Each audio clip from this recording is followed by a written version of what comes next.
Welcome back, history enthusiasts. Today, we delve into the haunting story of Rudolf Höss, the man behind the Auschwitz horrors.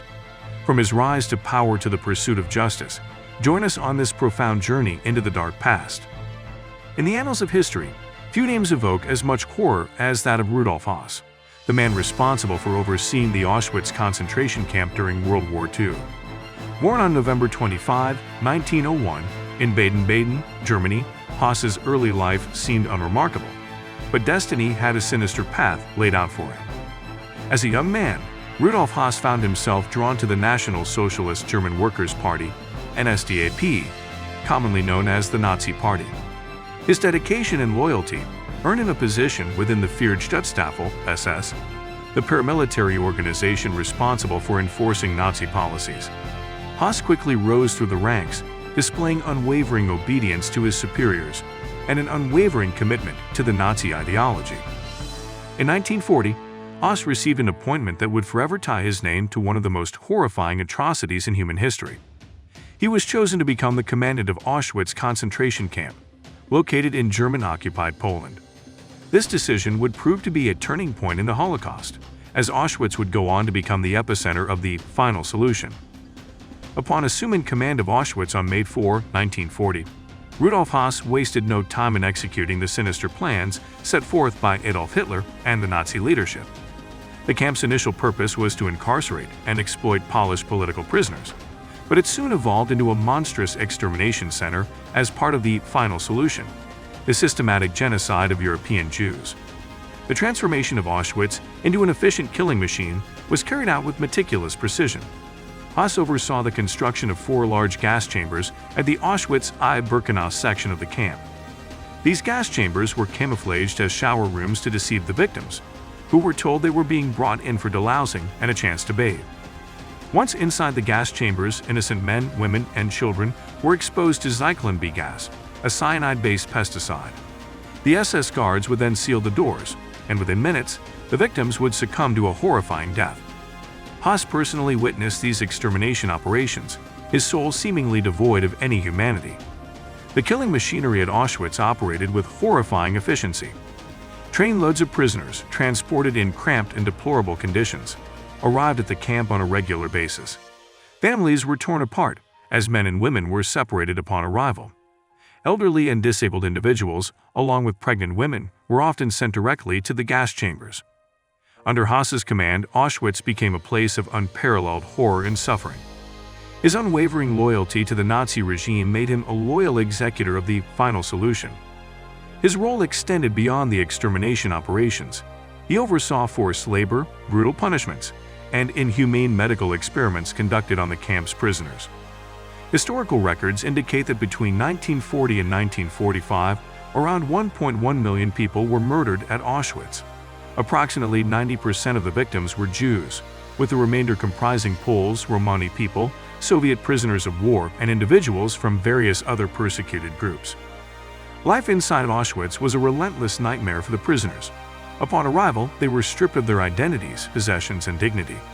The infamous Arbeit macht frei sign, meaning work sets you free, greeted new arrivals, deceiving them into believing they might have a chance of survival through hard labor. The prisoners faced squalid living conditions, malnutrition, and rampant diseases. They were subjected to backbreaking labor in factories, farms, and construction projects. Any sign of resistance or disobedience was met with brutal punishments, including beatings, torture, and execution. Additionally, Höss sanctioned cruel medical experiments conducted by the infamous Dr. Joseph Mengele and his team. These experiments ranged from testing the limits of human endurance to grotesque studies on twins and other vulnerable individuals.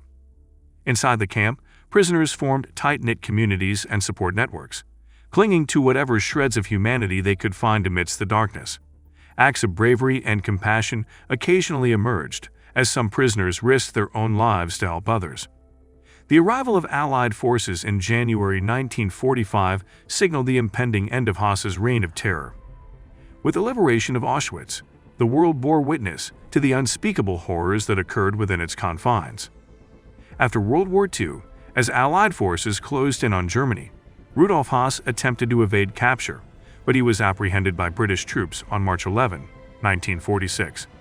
His capture marked the beginning of a new chapter, one where he would be held accountable for his heinous actions as the commandant of Auschwitz. Höss's trial as a war criminal took place during the Nuremberg trials, where prominent Nazi leaders were prosecuted for their roles in the Holocaust and other war crimes. The trial aimed to shed light on the atrocities committed under the Nazi regime and ensure that those responsible faced justice. During the proceedings, survivors of Auschwitz bravely came forward to share their harrowing testimonies. Their first-hand accounts of the horrors they endured at the hands of Höss and his subordinates provided a chilling insight into the depths of human cruelty. Despite overwhelming evidence against him, Höss attempted to defend his actions and evade responsibility. He claimed that he was merely following orders and that he could not refuse his superiors' commands. However, the court saw through his excuses, holding him accountable for the immense suffering and loss of life he had caused.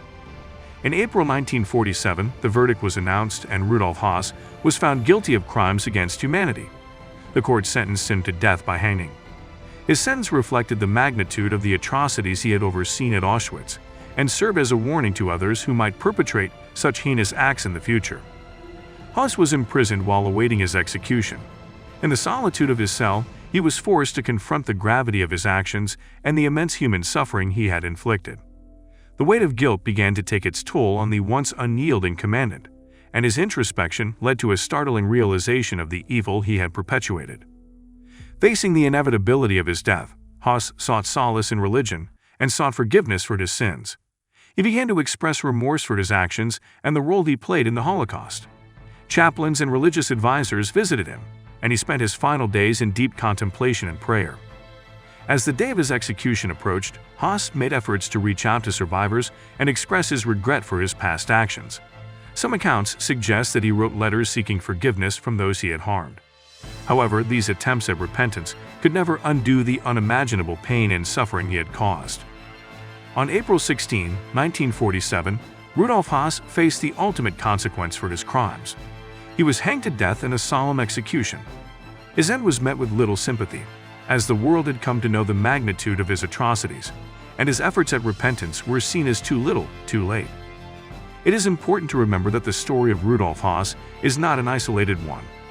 The Holocaust stands as a stark reminder of the potential for cruelty and inhumanity within humanity. The memory of the millions of innocent lives lost at Auschwitz and other concentration camps serves as a testament to the importance of learning from history, preventing such atrocities in the future, and promoting tolerance, compassion, and respect for all people, regardless of their backgrounds. Thank you for joining us on this historical adventure. If you enjoyed this video, don't forget to like, share, and subscribe for more captivating stories from the past. Until next time.